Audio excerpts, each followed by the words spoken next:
The Laws of Ascension, Chapter 128, Ceremony. Lorik unlocks the back door to his house and enters it. He cooks lunch in the kitchen before eating on the couch. Halfway through eating, someone starts knocking on the front door. Lorik groans before setting his food down and standing up. He walks over to the door and opens it. A man is standing on the other side holding a notepad. He's wearing a brown coat and has a white shirt underneath. He has short brown hair and is about 5 feet 10 inches tall. He has a small beard and green eyes. He has a gentle smile on and looks a bit excited. Is this Lorik Bolt's residence? The man asks the moment he sees Lorik. Who's asking?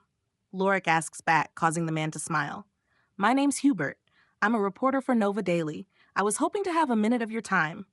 Hubert replies while holding up his pen. Can't, I'm busy right now. Lorik replies before closing the door. He turns back and goes back to his couch. He finishes eating before washing the dishes. Then he sits back down and starts reading. He reads a book on alchemy ingredients that he's been wanting to start for a while. After roughly an hour, there's another knock on the door. Lorik gets up and opens it to see Hubert standing on the other side. Is now a better time? He asks, causing Lorik to sigh. No, Lorik says before closing the door again. He turns back and goes back to his book. After another hour, the knock comes again. Hubert stands on the other side, still smiling. You just don't give up, do you? Lorik mutters upon seeing him. The best articles are the ones you have to chase after. Hubert replies, causing Lorik to sigh. I have a few minutes to spare now, so ask away, Lorik says, not wanting to continue this any longer. First of all, how did you get to Calvaris? We know from the king who announced it that you used a teleportation slab, but where'd you get it? Hubert asks. That's not my place to say, but rest assured, the king knows how I got it. Lorik replies. All right, then next. Why were you sent to Calvaris? The king never mentioned the reason behind sending you. Hubert asks while writing down Lorik's answer. Calvaris had devices that alerted them to grand mages in their capital. So had one been sent instead of me, they'd have been discovered right away. It's also possible that Calvaris was watching Cyrilda, as her space law could have gotten them out. So she couldn't openly go out and teleport to get a mage. As such, she had to find a mage close by. I happened to be the one chosen. Lorik says, making it up on the spot. Hubert writes it all down before asking their next question. Why did you go out and save them? It was very risky, and you easily could have died. Did you do it for the reward or fame, or for something else? Hubert asks, and Lorik pauses before answering. No, I did it since I wanted to. We've gotten close on the team at the academy, so I couldn't sit still after hearing what happened. Lorik replies, spilling more truth than he intended. All right, then what do you plan on doing from now on? I've heard that Cyrilda Ironheart has already taken you on as a disciple. Are you going to join the army after your time at the academy is over? Or do you have other plans? Hubert asks. Lorik steps back instead of answering. I have to get back to what I was doing. Have a good night. Lorik says before closing the door. He turns back and sits down on the couch. Instead of going back to reading, he lies down and stares at the ceiling. What are you doing, Master? Nyx Fang asks, speaking through her soul. Thinking about the future and what I want for it. Probably for the first time in my life. Lorik replies. Nyx Fang doesn't respond, and he spends the rest of the day staring blankly at the ceiling. It's not until his stomach growls at him that he snaps out of it. He sits up and sees the evening sky outside. It's about to give way to night, and he sighs. Lorik walks to the kitchen for a quick dinner before checking his bracelet. He has a new message from Cyrilda. She tells him he needs to get to the castle tomorrow by 8 to go over some things. The ceremony and celebration won't begin until 9, though. After eating, Lorik heads to sleep. That night, he had a good dream, but he couldn't remember it in the morning.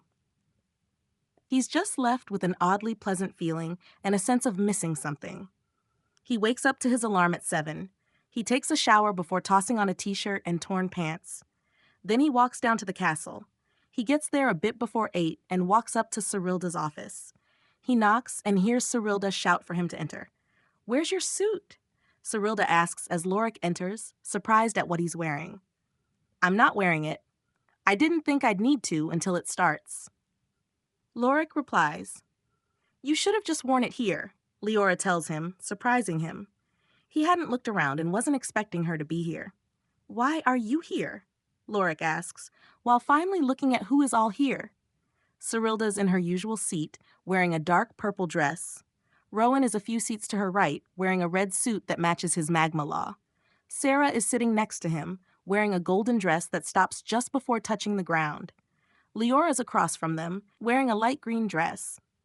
My brother is being celebrated, of course I came, Leora says, as Lorik takes a seat next to her. Lorik, we need to go over what we need you to do, Cyrilda says, causing Lorik to nod. Before we get to the celebration, we need to complete the ceremony. For this, we'll all gather in the throne room. Except for you. You'll be waiting in a nearby room, and we'll call you when it's time. You'll make your entrance in front of the nobles and a few reporters who are allowed entry to the castle. You'll approach the king, who will thank you for your service before rewarding you. From there, you'll just have to accept it and say a few words. After that, we'll go to the celebration. It'll be happening in a connecting room. There will be food and drinks, and you're free to do what you want here. But as a warning, some of the nobles will approach you to try to connect with you. Cyrilda says before someone knocks on the door. She stops and turns to the door. Come in, she shouts before the door opens. Vera walks in, wearing a sleeveless black dress. It perfectly matches the fur around her hands and arms. The dress stops just above her ankles, revealing her matching dress shoes. She walks over and sits next to Lorik, surprised at what he's wearing. Where's your suit? You can't wear that today, she asks, causing Lorik to smile. I'll be changing into it, but where's your tiara? Lorik asks, causing her to turn away. Cyrilda clears her throat to get their attention. As I was saying, Lorik, be careful of the nobles. They'll try to pull you into their power struggles. I'm sure some noble ladies will try to approach you as well, Cyrilda says, causing him to nod. I don't need to give any speech or anything, right? Lorik asks after she's finished. No, but you will have to give a few words when accepting the reward. You can't just silently walk up and accept it before leaving without a word, but the king will help with that. He'll be starting it off, so all you have to do is respond to him. If you need to, blink twice quickly, and he'll start speaking to either buy time or cover something up. Cyrilda replies, causing Lorik to sigh with relief. Cyrilda stands up after ensuring there are no more questions. All right, we should head down to the throne room. Lorik, you'll find a maid outside waiting for you. She'll lead you to the waiting room and bring you to the throne room when it's time. Make sure you change in the waiting room. It locks from the inside, so don't worry, Cyrilda says, causing him to nod. They all stand up before leaving. Lorik finds the maid quickly as she's waiting by the wall opposite the door. She leads him to a room across the throne room. The doors to the throne room are massive, easily twice as big as Lorik. They look a bit smaller than gate doors, but are decorated with gems and various paints. They depict an image of a man standing proudly under a beam of light. Please wait here until the ceremony begins, the maid says while opening the door to the waiting room. Lorik steps in and the door closes behind him. He looks around while locking the door. It's about the size of his living room. There's a painting above a couch against the wall to his left. There's a table in the center of the room. A few plants are in the corners, and there are a few snacks on the table. Lorik changes into his suit before sitting down on the couch. Cyrilda and the others enter the throne room. There are a few nobles already waiting, but not many. King Eldrin is already sitting on his throne. Has Lorik arrived? Eldrin asks Cyrilda as they approach. Yes, he's in the waiting room now.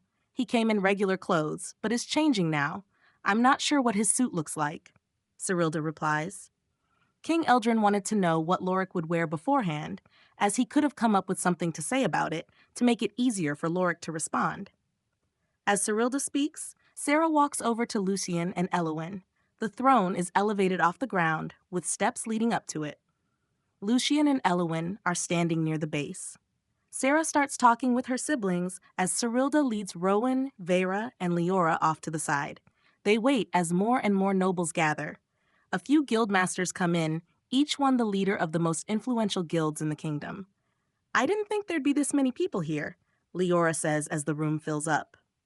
A lot of people are interested in Lorik. The guilds see promise in him, as do the nobles. But don't worry, their intentions aren't bad, but not entirely good either. Regardless, nothing will happen if Lorik refuses them. Cyrilda replies. Is this normal when you have a ceremony? Vera asks. If it's for someone who saved the princess from an enemy kingdom, yes. Normally, though, unless it's mandatory, we'll get about 2/3 of this turnout. Cyrilda replies as Rowan nods. The last time something like this happened, there weren't as many people. I don't think I've ever seen so many nobles gather outside of royal affairs. Rowan adds. Looks like it's time, Cyrilda says as a butler next to the king walks down to the door. They were standing opposite Lucian and his sisters. There's a red carpet leading to the door, and he walks on the edge of it. He opens the door and motions for someone outside.